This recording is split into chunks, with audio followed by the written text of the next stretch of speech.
Hij kwam als laatste uit van alle prinsen en Pilama's en hij steeds voor ons. We stonden in de hoeskamer van de prins van de Kuus Kapel, prins Johan den Ergste. Gefeliciteerd. Hoe is het in Kapel? Ja, dankjewel. Het is goed in Kapel. Het was voor vele mensen denk ik wel een verrassing. De naam werd niet veel genoemd in het circuit, moet ik zeggen. Maar ik vond het ontzettend goed en een prachtige onthulling gehad. Ja, en de rest laten we een beetje op ons afkomen, de aankomende tijd allemaal. Waarom hebben ze zich gevraagd? Hebben ze het gezegd? Nee, hebben ze niet gezegd. De carnavalsvierder. De laatste jaren gaat minder. Vroeger al wel altijd goed gevierd, de carnaval. De laatste jaren wat minder. Ja, dat een beetje door de kinderen is er ook een beetje gekomen. En dan is toch andere hobby's er nog erbij. En dan, dan wordt dat gaat minder, maar ik vind het wel altijd chic. Ja. Zeker, zeker. Wanneer hebben ze dich gevraagd? Die hebben me 17 november gevraagd om 21:47 zondag. En ja, het oortal zal ik nooit meer vergeten, nooit meer. Wat gebeurde er toen? Wat speelde er toen? Ja, s'avonds om 9:15 ging de telefoon. En ik koos het nummer hier niet op de telefoon. En ja, ik pak altijd op, zolang als ik s'avonds hier in de kamer zit en iemand belt me op, dan pak ik op. En daar je Daan Smolders aan de lijn. Die zit met de president van de Kuus Kapel, mogen met een paar man langskomen. Ja, ik zeg dat mag. Ja, wat er dan door de heen gaat, dat is niet te beschrijven, echt niet. Dan vult ze, ja, de vult ze al van allerlei borrelen. En ik heb net in de avond gewerkt en ja, ik ben me snel gaan douchen. En een paar minuten voor 10 stonden ze met een paar man aan de deur. Later kwamen er nog een paar bij en ja, ik razelde wie ik werk. Ongelooflijk, ongelooflijk. En toen hebben we een paar flesjes bier gedronken. En toen, ja, toen bekwam ik me toch een beetje van. En uiteindelijk hebben we de avond ook zeker ja gezegd. Die kans die kreeg ze maar eindelijk in je leven. En dan, ja, dat moest ook ja zeggen. Ik voelde me zo ontiegelijk vereerd. Echt, ik was er trots op. En toen sloop ze een paar dagen niet. Ik heb geen minuut geslopen, 3 dagen lang. En in het weekend bezonk dat een beetje. Maar wat denk je dan aan s'nachts? Ja, weet ik niet. Dat kan ik niet beschrijven. De gaat op zich de bus s'avonds wel even het meug. Dan gaat ze naar bed in. Maar er gaat zoveel gewoon door de bus zich zoveel dingen avond vragen. Over na denken. Wat gaat er allemaal gebeuren? Ja, dat weten ze allemaal niet. En dat is ja, een beetje niet. Ja, ik weet wel wat de prins wat allemaal moet doen. Maar dat komt toch zoveel allemaal bekijken. Dat gaat allemaal door in de kop heen.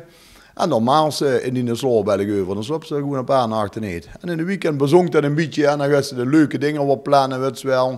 Dan moesten ze foto's gaan maken, dan moesten we een steek passen, dan gaan ze veren uitzoeken, van allerlei dingen. En dat moet dan s'avonds en ja, een beetje stiekem allemaal gebeuren. Dat is allemaal goed geluk, we hebben het voor iedereen heel goed geheim kunnen horen. En dan, ja, dan gaat het een beetje allemaal op zijn plaats vallen. Ja, dan leeft ze langs en naartoe. En ik moet zeggen, met uitkomen ook, ik ben de dag geen minuut zenuwachtig geweest, echt niet. Ik ben zo relaxed de dag van 's morgens dat ik op ben gestaan tot en met ik goed kwam. Dat heeft allemaal achter elkaar gepast. Net voordat we hier weggelepen naar het dok 6 en kunnen we in de kameraad koffie drinken. Die heeft niks in me gemerkt, helemaal niks. Ik ben naar de zaal gegaan.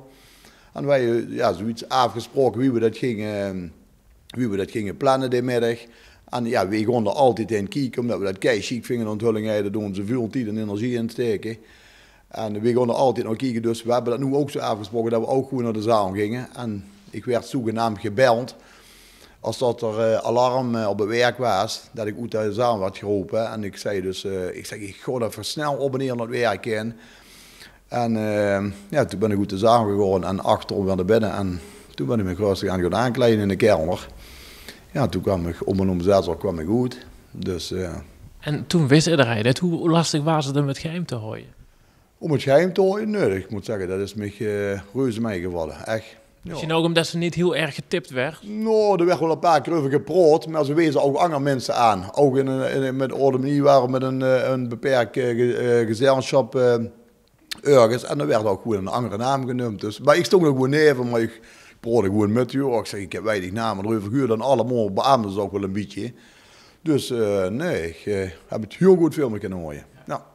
Nou is het zoiets, binnenkort een eigen receptie en heel veel andere dingen nog.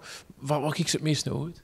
Ja, de eigen receptie, dat zei tenminste iedereen tegen mij. We hebben de afgelopen weekend 2 recepties al gehad. En ze zeggen ook allemaal, ja, die eigen receptie, ja, dat is het chance wat het geeft.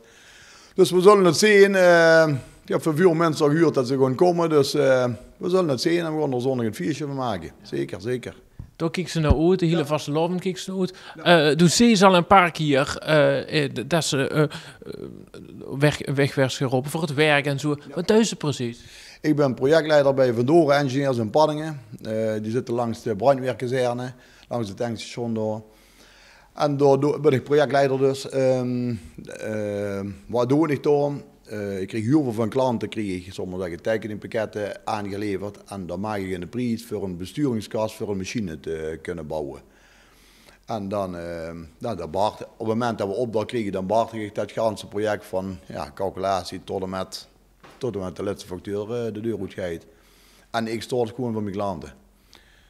Dus ook als er storing is, dan best er dan? Ja, zeker. Als je dan handelt bij een van mijn klanten, ja, die mogen me zo, wie zijn naar bed komen, kunnen ze me bellen. Geen probleem. En daar doe ik alles voor. Maar nu krijg je ook in de vorm, wie ik voor die klanten ben, dat krijg je nog in de vorm terug van, dan krijg je zo'n fijne berichtjes er allemaal van en dat duid ik dan nog uit. Zeker, zeker. En hobby's? Nog actief bij de verenigingen? Ik zoek net handballen opstaan. Ja, ik ben leider van mijn middelste zoon bij het handballen. Ik ben vroeger, ik heb zelf altijd gevoetbald, tot en met op een gegeven moment de senioren. En toen heb ik op een gegeven moment een seizoenkaart gepakt bij Schalke in Duitsland. Daar ben ik 17 jaar heen geweest kijken. En toen ben ik eigenlijk gestopt met voetballen. Wel een leider geworden later nog van mijn kinderen. De oudste de voetbal nog steeds. De voetbal nou in jongens onder de 19 1.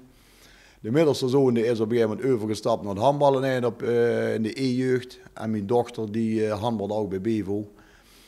En zodoende ben ik op een gegeven moment, dat is eigenlijk heel raar geworden. Ik ben eigenlijk mijn hobby van de voetbal eigenlijk overgegaan naar het handballen. Ik volg voetballen wel even allemaal, ik vind het even kei chic. En hoe ik ken, ik ga altijd om mijn kinderen kijken, overal. Dan moet ik van Maastricht naar Genneprieën en daarna naar Buggenum. Maar me niks doen, dat is een pasregen overal in. Overal, voor alle kinderen heb ik dat gewoon voor over. Ja, vind ik mooi, echt. Dus toen ook leider bij Bevo? Bij Bevo, ja. En die spelen op landelijke jeugddivisie spelen die, dus we moeten nog aan Nederland reizen. Tot Rotterdam, Den Haag, Zwarte Meer, tot aan Sittard. Dus door aan Nederland. Daar komt ze de weekenden ook wel mee door, denk ik? Ja, dat is meestal wel op zondag. Dus van de ene kant is dat wel fijn. Dan kan ik op zondag naar de oudste en de jongste kijken. En met de middelste ga ik dan zondags met de paard. Ja. We hebben ook nog wat vragen voor dich te grabbelen.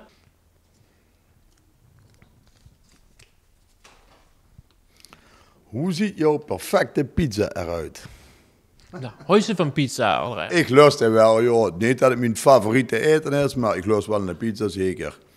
Ja, de hoeft op zich, tomaatjes, als er ham op zit, of ananas erbij, dus een margarita of een Hawaii. Of een Hawaii, ja, dat is voor mij gewoon goed. Zeker, zeker. Zijn er dingen die ze helemaal niet lust? Salami vind ik niet lekker met een pizza. Nee, daar hou ik niet van. En toen zien er nog wel een paar andere dingen die ik niet lust, maar... Wat is die lievelingseten? Dat is zonnesoep, pataten met saus, varkenshaas en bloemkool. Lekker, Hollandse kost. Hollandse kost, dat heb ik hier, ja, zeker. En met de vaste loven natuurlijk ook goede boom leggen. Ja, dat is soms wel moeilijk in de keer als een ganse dag een paard dat ik moest en de moest morgen of vroeg goed eten. Dat valt wel soms tegen. Maar het is wel belangrijk, zeker. Anders trekt ze het niet de ganse dag. Ja. Ik wens je een hele schoene vastlovend met iedereen die zich liet veet. Wil ze afsluiten met in de spreuk? Leef en geniet, zo maken we samen de vastelovend compleet. Allah.